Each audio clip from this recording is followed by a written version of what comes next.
need for strict separation of powers cannot be overemphasized. And I believe that also was said by the majority leader in the clip you showed. Since the current arrangements where the 1992 Constitution, by design, bequeathed Parliament to the executive, and has hampered Parliament's ability to exact accountability from the executive on behalf of the people. Article 78(1) mandates the president to appoint majority of his ministers from Parliament. This means that more than half of the ministers and deputy ministers must be members of Parliament. Every member of Parliament in the ruling party therefore hopes to make the president's honor roll for a ministerial appointment. Checking the government against malfeasance cannot therefore be their priority.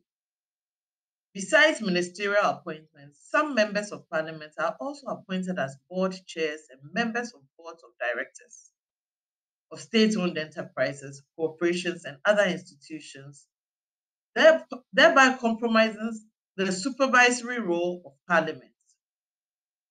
This has resulted in a compromised Parliament, which is obviously ineffective in scrutinizing the activities of the executive to guarantee the judicious application of the nation's resources. One of the many reasons why the fight against corruption has been very difficult for Ghana. The phenomenon of appointing ministers from within Parliament invariably denies Parliament of the very useful human resources and the role for which the MP himself ran for office. Given the option to choose his ministers from beyond Parliament, the president will have the opportunity to choose from the rich Ghanaian brains and the expertise to work with, whilst the elected legislature do their work of scrutinizing the executive. According to Professor Michael Quay, the immediate past Speaker of Parliament, the power of the executive is so much that it determines the seating arrangement in Parliament. How can this be? The separation of powers will take the hands of the executive from Parliament completely.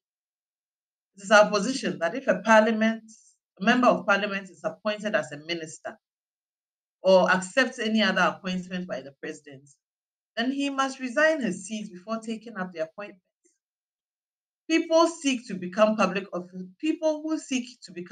officers must choose to either become part of the legislature or the executive to avoid conflicts of interest. Our third point is the Attorney General. Amend Article 88. As Article 88 of the Constitution should be amended to separate the Attorney General from the Minister of Justice, or more specifically, the Attorney General must not be a Minister of State, nor a member of the government. We believe that making the Attorney General a Minister of State compromises his or her ability to fight and prosecute political corruption cases, for example. The failure of the Special Prosecutor's Office and its lack of independence is clear to all of us now. What we need to fight political corruption effectively is the immediate establishment of an independent Public Prosecutor's Office separate from the Minister of Justice. This is the only way to realistically fight corruption